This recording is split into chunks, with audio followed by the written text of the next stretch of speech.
Bismillahirrahmanirrahim. Assalamualaikum warahmatullahi wabarakatuh. Anak-anak kelas 7C dan D. Hari Jumat, jam pertama kita masuk ke pembelajaran IPS ya. Bagaimana kabar hari ini? Siap menerima pembelajaran? Baiklah, Ibu akan lanjutkan materi pembahasan lanjutan yang kemarin.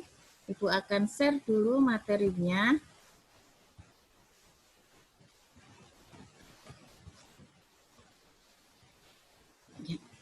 Kegiatan distribusi, kompetensi dasarnya masih sama dengan pembahasan-pembahasan sebelumnya, dan tujuan pembelajaran hari ini adalah mampu memahami tentang kegiatan distribusi ekonomi. Nah, dari asal katanya aja tentang distribusi, berarti tentang proses keluar masuknya barang untuk sampai dari produsen ke konsumen.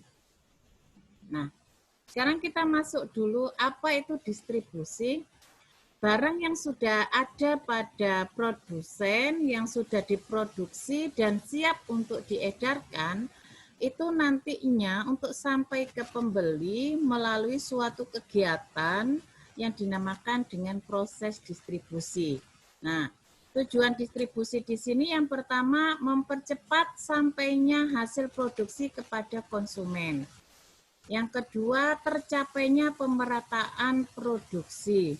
Apa artinya? Bahwa suatu kegiatan produksi berupa produk yang akan diedarkan ke pasar, itu nantinya antara satu lokasi dengan lokasi yang sama itu mempunyai jumlah dan jenis yang sama. Itu namanya pemerataan. Yang ketiga, menjaga kesinambungan produksi. Artinya suatu barang yang sudah diolah itu harus dipasarkan keluar. Kemudian akan diolah lagi, begitu seterusnya. Kalau di pasar sudah habis akan diolah lagi. Nah, disitulah tercapai kesinambungan produksi. Yang keempat, mempercepat dan meningkatkan kualitas dan kuantitas produksi. Ada dua pengertian di sini. Yang pertama, kualitas. Kualitas itu ada hubungannya sama mutu barang, mutu pemasaran, dan sebagainya. Pokoknya mutu itu adalah kualitas. Sedangkan kuantitas itu menunjuk pada jumlah barang atau jumlah produksi dan sebagainya. Ya. Kemudian yang kelima, meningkatkan nilai guna barang atau jasa. Suatu produksi tidak akan mempunyai nilai guna apabila tidak dimanfaatkan oleh konsumen. Nah, ini kalau misalnya sampai ke tangan konsumen, maka dia memiliki nilai guna dari barang atau jasa tersebut. Yang keenam, menyalurkan barang atau jasa kepada produsen, kepada konsumen.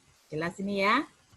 Nah, sekarang kita bahas tentang lembaga-lembaga distribusi yang ada di Indonesia. Ada beberapa yang bisa menyalurkan kegiatan produksi dari produsen ke konsumen. Yang pertama adalah pedagang. Yang kedua adalah perantara khusus. Yang ketiga adalah eksportir dan importir. Kita bahas satu persatu ya. Pedagang. Pedagang itu orang yang membeli barang dari produsen untuk sampai ke konsumen. Nah, ada beberapa kelompok pedagang.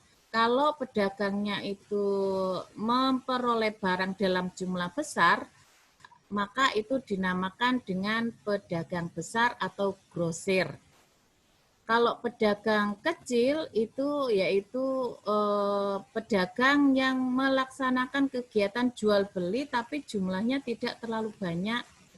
Nah, contohnya saja di warung, kios, dan minimarket. Kemudian pedagang yang ketiga dinamakan pedagang barang-barang khusus, yaitu pedagang yang menjual barang-barang hasil produksi tertentu atau barang khusus. Nah, tertentu saja dia menghasilkan barangnya, ya. Kemudian yang keempat, pedagang jasa atau biro jasa atau pembeli layanan, yaitu pedagang yang memberi pelayanan kepada konsumen.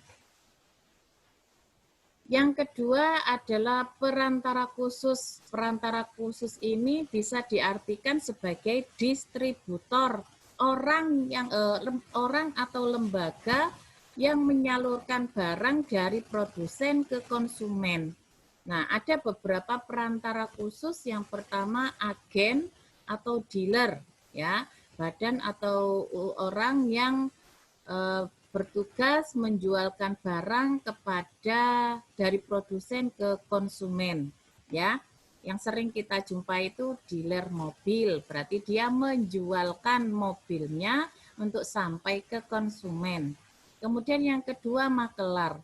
Makelar itu adalah orang atau badan yang bertindak sebagai perantara yang akan menjualkan atau akan membelikan barang bukan atas nama dia sendiri. Bisa dipahami ya? Jadi kalau misalnya ibu menjual tanah, kemudian ada orang lain yang mampu untuk menjualkan tanah ibu, maka orang tersebut dinamakan dengan makelar. Sekarang pengertiannya, kalau upah dari makelar itu dinamakan dengan kurtasi, sedangkan orang yang menyuruh untuk menjualkan atau membelikan suatu barang itu dinamakan prinsipal. Kemudian yang ketiga, komisioner. Komisioner itu adalah orang atau badan sebagai perantara perdagangan yang kegiatannya menjual atau membeli barang dagangan yang bertindak atas nama sendiri, tetapi barang itu untuk orang lain. Nah, upah dari komisioner itu disebut komisi atau provisi, sedangkan orang yang menyuruh komisioner itu disebut dengan komiten. Ya. Yang ketiga, eksportir dan importir. Eksportir itu adalah badan atau lembaga yang menjual barang ke luar negeri. Misalnya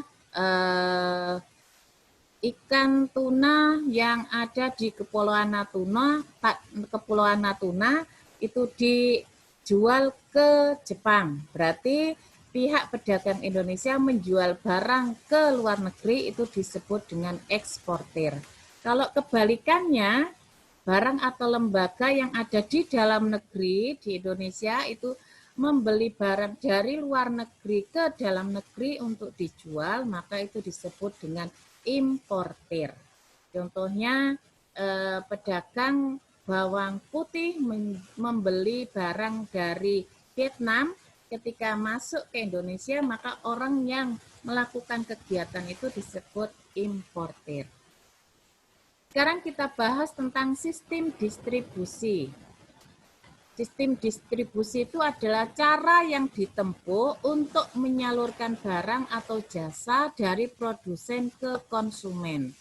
Penyaluran barang dari produsen kepada konsumen itu bisa dilakukan secara langsung ke tangan konsumen atau melewati perantara. Nah, ada beberapa jenis distribusi yang dilakukan. Yang pertama, distribusi langsung. Kalau penyaluran barang itu dari produsen ke konsumen tanpa melalui perantara. Misalnya petani sayuran menjual sayurannya ke pasar atau menjual sayurannya dari tempat asalnya ke tempat yang lain. Nah, itu disalurkan secara langsung.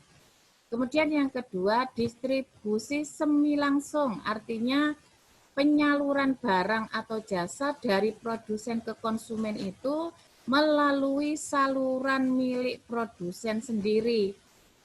Misalnya, Pertamina menjual Pertalite dari SPBU-nya, gitu ya. Jadi dia menyalurkan, tapi dia punya badan usaha lain. Ini dinamakan dengan sistem distribusi semi langsung.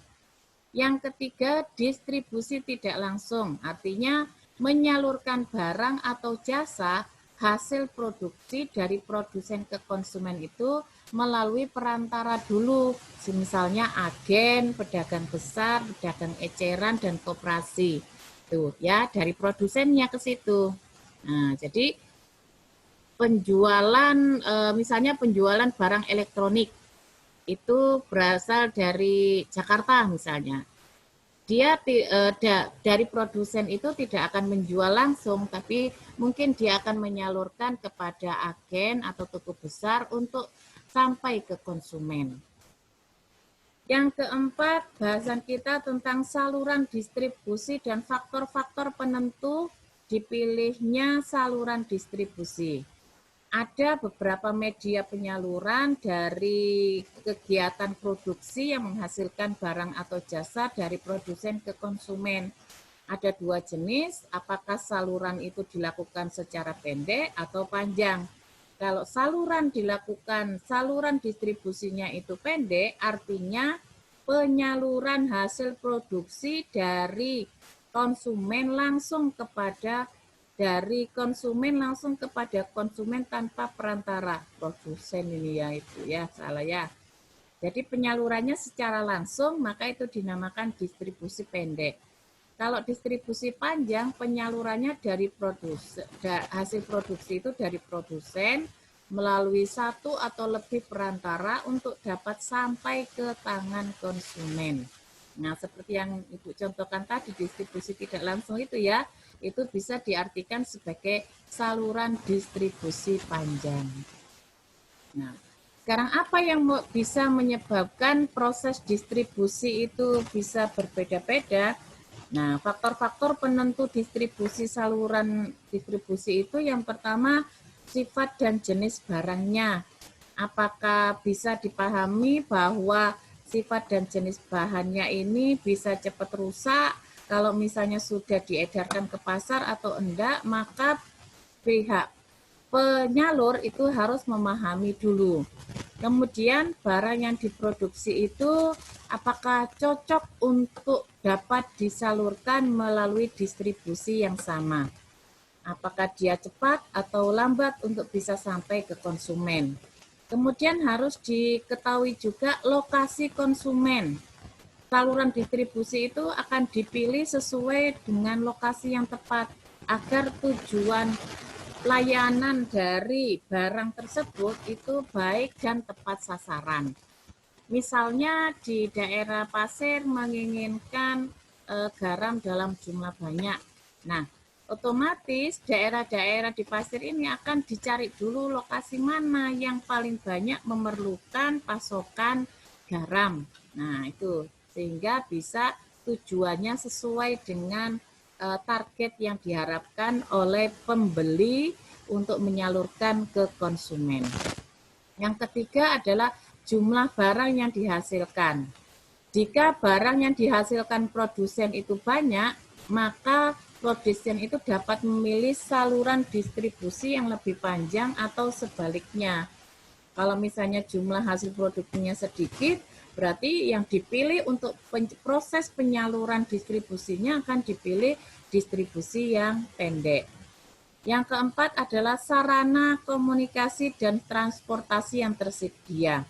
Tidak dapat dipungkiri bahwa sarana komunikasi dan transportasi itu akan menentukan barang itu akan sesuai dengan apa yang diinginkan oleh konsumen atau tidak.